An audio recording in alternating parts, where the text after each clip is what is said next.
Right, good afternoon everybody. We've committed to finish by 4:30 as we originally planned, which I'm sure you'll be happy to hear. So it's going to be short and sharp. You've met all the panel members. You've met Nelleke to my left. The one person you haven't met is Fiona Wallace. You have heard about COSA Cares earlier today, and she's the CEO of that organisation. You know Cobus van Beek, obviously, and Wes Lynch, and then obviously John Wheeler, been exposed to everybody today. One person who's not on the panel, but seems to have featured on all the panels, and I'm going to mention him again, is Arthur Ashwell. At the Tools of Change conference in 2013, Arthur was talking about publishers being under threat and kind of our mission being to survive. And what he said is that actually our real mission should be to put every book within walking distance of every home. And I think that links very nicely to today's ideas about emerging markets, because obviously putting a book within walking distance of every home has its own challenges, but also poses wonderful opportunities for publishers. So keeping that in mind, what I'd like to do is to speak to each of or ask each of the panel members to express that in your opinion, what the definition is of emerging markets. So in your mind, what is an emerging market? And secondly, the challenges and the opportunities. So, kind of just a paragraph of information as to this is what I think an emerging market is, and this is what I think the major challenges and opportunities are. Nelleke, start with you. Let me just do the question first. Thanks, Benita. I think from our perspective, emerging markets would be a lot of commercial black fiction that we're publishing specifically. NB, I just need to qualify again, is mostly a trade publishing house. So about 80% is all trade turnover, the rest is educational, for Afrikaans and English language content. So for us, emerging market would definitely be like our Sapphire Romance series, for instance. Where we have a range of romances set in Jersey, in Durban, in Cape Town sometimes. So I'm being very frank and blunt about it, but that's the market that we would be targeting for a digital platform as well. And I think there are many challenges there, specifically with regards to the mobile market in South Africa and more up north. As most people on the panel will know, mobile is not an easy way of making money in this country. And one of the big reasons for that is that mobile operators take at least 50-40% of content of income generated via payment channels. So the challenges are large and big, and I think it's fantastic to have large CSR projects like Siyavula and else where you can have content produced for free and with easy access, but for trade, commercially driven publishing houses like ours, that's not a sustainable business model that we will be able to have jobs in the next 30 years. I have no idea what an emerging market is, so this will be interesting. I think I had a totally different take on it, to be honest. Obviously we are not producing content, we deliver content, we work with schools. But I think maybe from that perspective, someone like myself is quite useful in this environment to give you a sense of what is out there and what we believe publishers should be concentrating on going forward.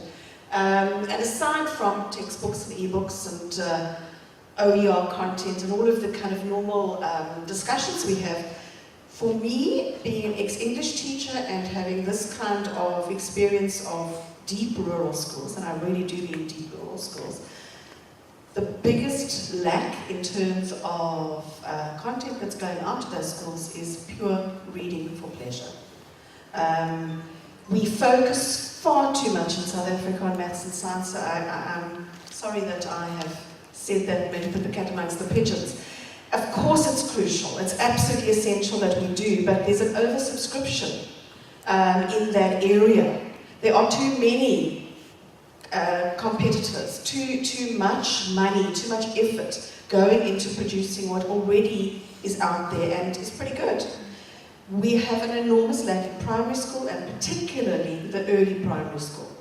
But as I said, for me the issue is reading for pleasure, and I think somebody raised it earlier, in the indigenous languages in South Africa.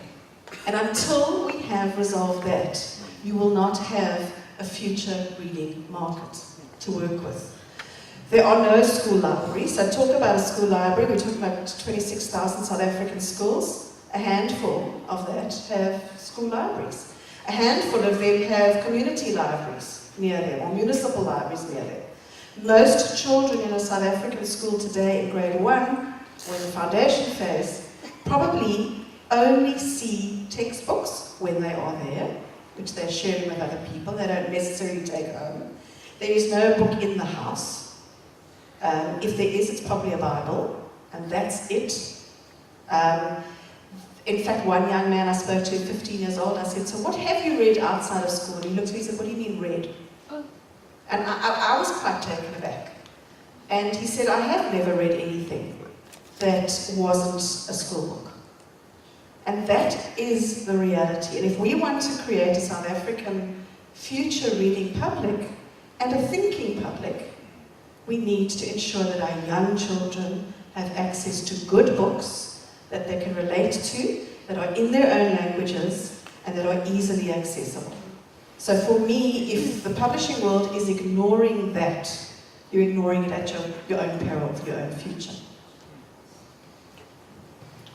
Emerging market sounds very much like something that's good for startups. Something that it sort of it puts its head out and it's just emerging, it's just coming out now. I think the emerging market is education. We have, well, I'm not sure of the figure, but there's about 14 million children at school today. It's certainly a very lucrative market for device manufacturers. 14 million devices not to be sneezed at. And if you put 5 textbooks on each one of that, what is that, 70 million? So that's definitely a market that we have to look at, but that we have to cultivate and nurture. I don't think I'm sitting next to you anymore. You sound like you're describing, like, I visualize this head of a tortoise. I think for me, emerging markets is, I suppose, there's the economic view of it, but really where I look at and love them all together is, looking at geography and countries where things don't work perhaps like we expect them to work in Europe or the States. And maybe let's just say that they're frontier markets and where things are maybe a little bit rugged, a little bit more difficult, but perhaps where the playing fields are even, where we can leverage opportunities that perhaps in other areas aren't there because there's control or very established players, processes, mindsets, where in this frontier, and whether that's economic, social, doesn't really matter, that there's an opportunity for us to create something new. I'm struggling to not describe something that sounds like what you said. But at the end of the day, I think it's those opportunities that are exciting. When we look at emerging markets, we're looking for, because I believe South Africa is one in every sense. And we're looking at parallels between what we see in South Africa and other countries like Nigeria, Kenya, sort of like the obvious places. But then also in South America, where the problem sets that we encounter here are very similar actually to what they'll find in those markets, where what we're doing doesn't necessarily translate. We're not going to go and try and do tons of business in the States. That's not where we come from. That's not what we know. So I think it's probably, you're talking about the opportunity in South Africa for tablets. I think maybe it's also look at Africa as a whole. Is that something that we should be looking at? If you're a South African publisher, also it's not just startups, but even Mastic, is an opportunity for us to look at, growing, who's going into Nigeria? Anyone doing that? What's happening in Kenya? And is there a Southern Africa play, perhaps? Is that a little bit too ambitious? But maybe we should look at that. Thanks. I absolutely have to agree with Fiona. Absolutely. But I also take a different look at emerging markets, and I'll give more of an academic question, academic response in that I see the emerging market as where there's an identifiable group of people who are prospective customers for your product. Okay, it has nothing to do with geography or whether it's a frontier area or things like that. I'll just remind everybody that 5 years ago, America was an emerging market for iPads. Okay, so just a market definable. There are potential customers for your products. And I look at the wide variety of products that are available from this group, from everyone up here, and there's plenty of emerging markets in Africa, South Africa, for these products. I just wanted to pick up on the comment that Wes made, which was really about comparing our country and our own emerging market to other emerging markets. You mentioned Nigeria and Kenya. But if you have a look at what they're doing in those countries, Brazil being a case in point where they're going completely digital from 2015 and are preparing, is there a difference between them and South Africa? I look at South Africa where today we're speaking about a whole lot of disjointed efforts, which we need to bring together into one room. Whereas, for example, in Brazil, it's a nationalized thing. In California, it's a statewide incentive. Are there lessons to be learned from those? Should we continue the way that we are? What are your thoughts on that? John, would you like to go first? I've been to Brazil and sat in some of these meetings, and just because it is a government mandate, do not fool yourselves into thinking that it's running smoothly and that everyone's in agreement and that they don't have the exact same issues that we discussed in the last panel here, as far as teaching, as far as tracking, as far as the most, the problems exist. And I think that's what Wes was alluding to, in that if you're solving certain problem sets in one area, you can probably solve them in another if those same problem sets exist.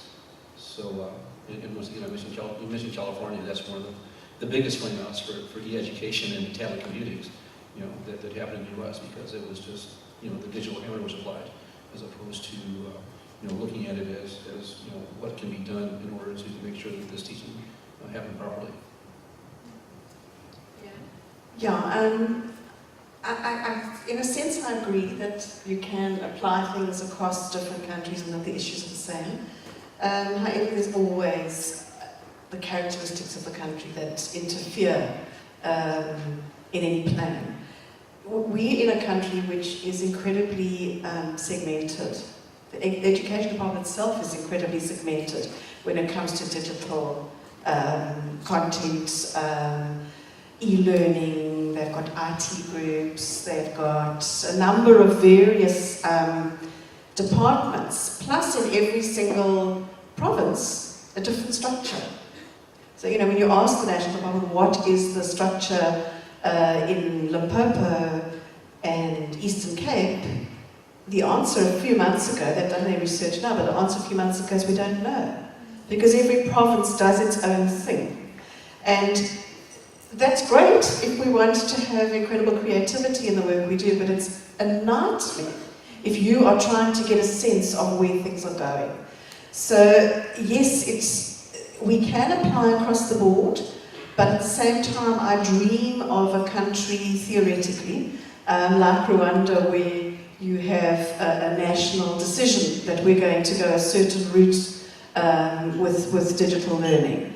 And you set up an institute that's going to help with the training of the teachers for that particular outcome.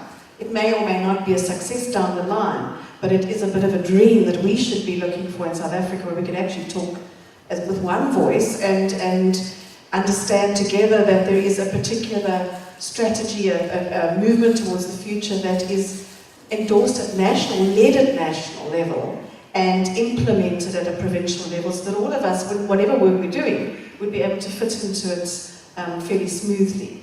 It is a dream. It's not our reality now, and I can't see it happening too soon in the future.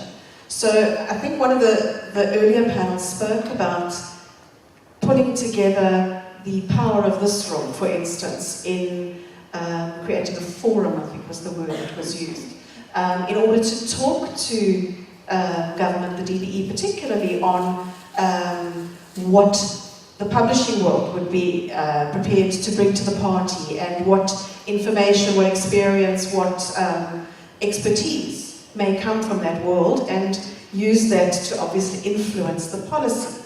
And my thought, I was sitting at the back and we ran out of time. There is already a group that is not in the publishing world, but it's a forum, I suppose you could call it, a community of practice, you could call it. Some of you here were a part of its beginnings. And it's run mainly from Johannesburg, but it's starting to filter into the various provinces.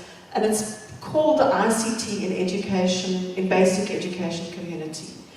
Those of you who've heard of an organisation called Bridge, they run these communities of practice, and they bring people together who are maybe disparate, have different views on things, but who have some kind of common shared knowledge and expertise. And we've started that in terms of the NGO, NPO world, smaller groupings.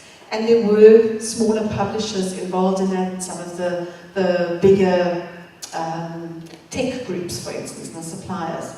And I would like to see something like this group linking in with that kind of work, where we all find a way of talking together and learning from each other. I'm probably getting off on a tangent here, but I think one of the main things that the department is desperately in need of is digital standards. They have no standards. There is no documentation on what it means to create an e-book for a DBE endorsement. And because they don't have that kind of expertise, and expertise is sitting in this room.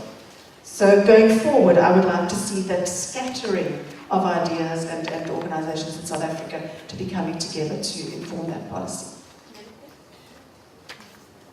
Just a couple of comments from my side. I think we're discussing two issues here. On the one hand, the educational side. On the other hand, you made a very important point about general reading for pleasure.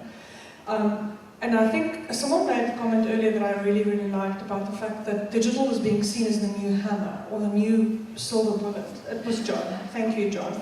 And I actually made a note of it because I think it's a very important point. And while we're sitting here on a panel discussing digital issues, it's part of a much broader discussion in terms of how do you encourage reading in a country where there's so little pleasure reading going on anyway. So just making distribution easier by having content available on mobile platforms is not going to solve that issue, according to me. It's not.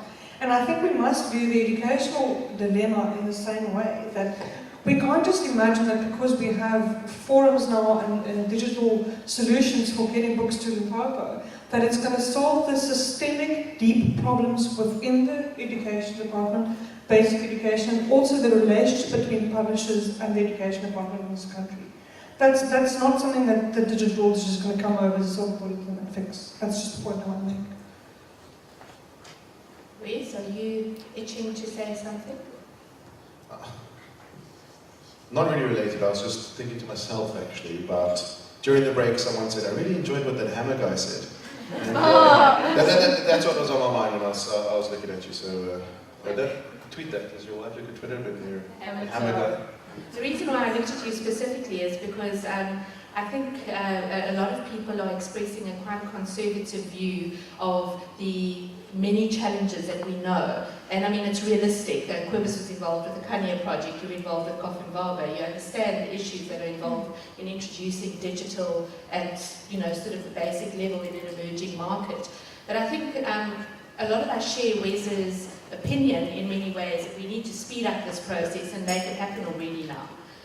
So I guess that's why I was looking to you. So how do we do that? Where's the opportunity there, Wes? I don't want to say stuff like that, but I think it's kind of, you know, it's always the startup guy saying this thing, and there's the startup mantra, like fail fast, etc. They're all true, but you know, we can't just keep saying it, because eventually it falls on deaf ears, and it's kind of like, this is what the startup guys say, and you get labelled, etc., and Quibus gives you a hard time.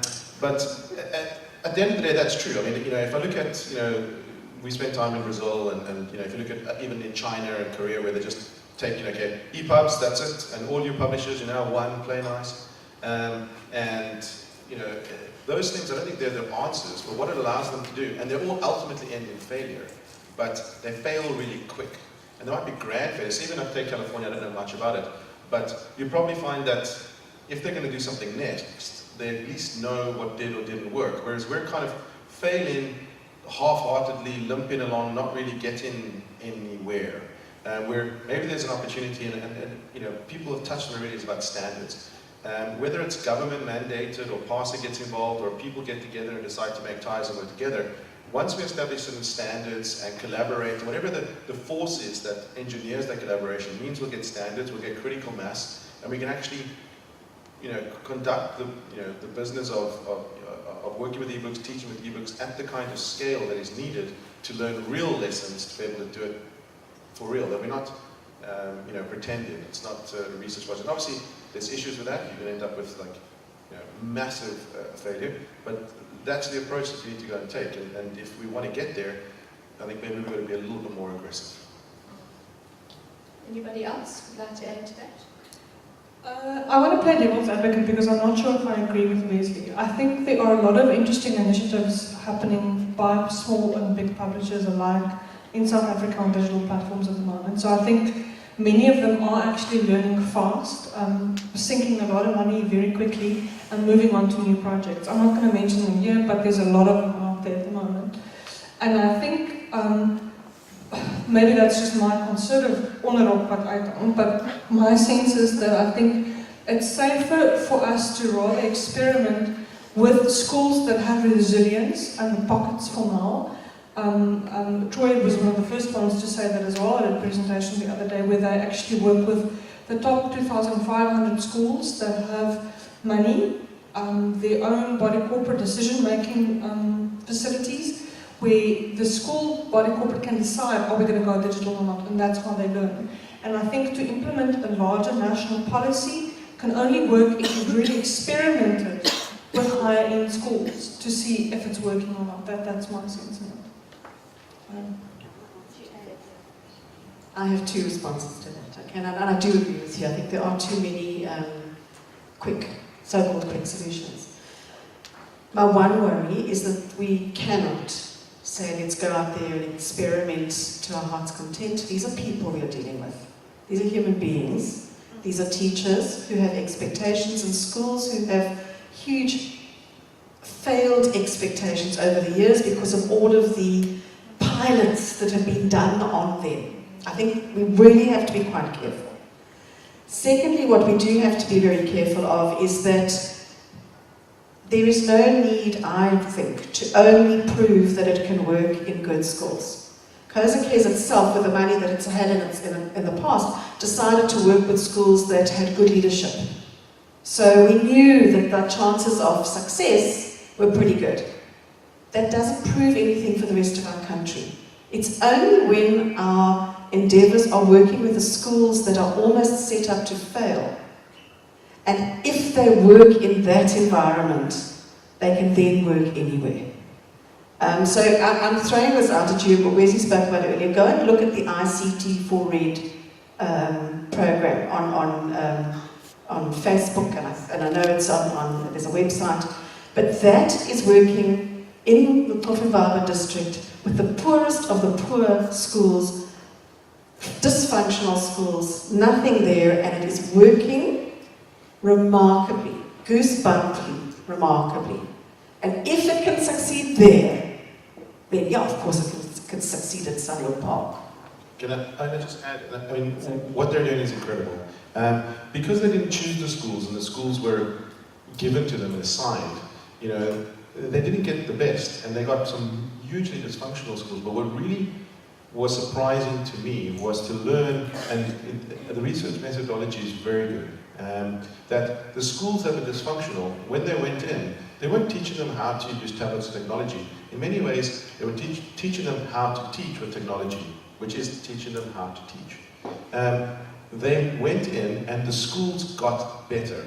And I have no doubt that if after the pilot they, cannot use the tablets or whatever, and those, they gather dust, those schools, without a doubt, will be better schools for the work that they have done. And I think it goes back to this whole training thing. We have to engage with the teachers to make it work. And obviously, the good schools are low-hanging fruit and all that kind of stuff. But it just goes to show that with the right approach, even a school that is struggling with the fundamentals, I think if the approach is good and it's sincere and you work with the communities there, you can turn a lot of those around. And it really is quite impressive. I mean, go check out the sites and that. And when is the sort of research released? I mean, that's something I want to. It will be a book. It will be this year. There's a book. Someone's got to publish it. Yeah.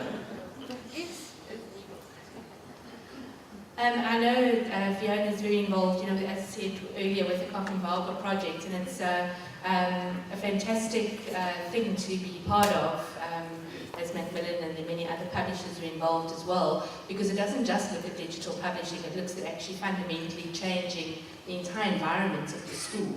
And I think that that's important. And I think something that's come across that in South Africa, what we're engaging with is that digital education is not something which is a solution in itself. It's only part of the solution. It's part of the distribution solution. It's part of addressing the issue of unqualified teachers and so on, but it's not the solution in itself. Would anybody on the panel like to add anything to that before we go to the floor?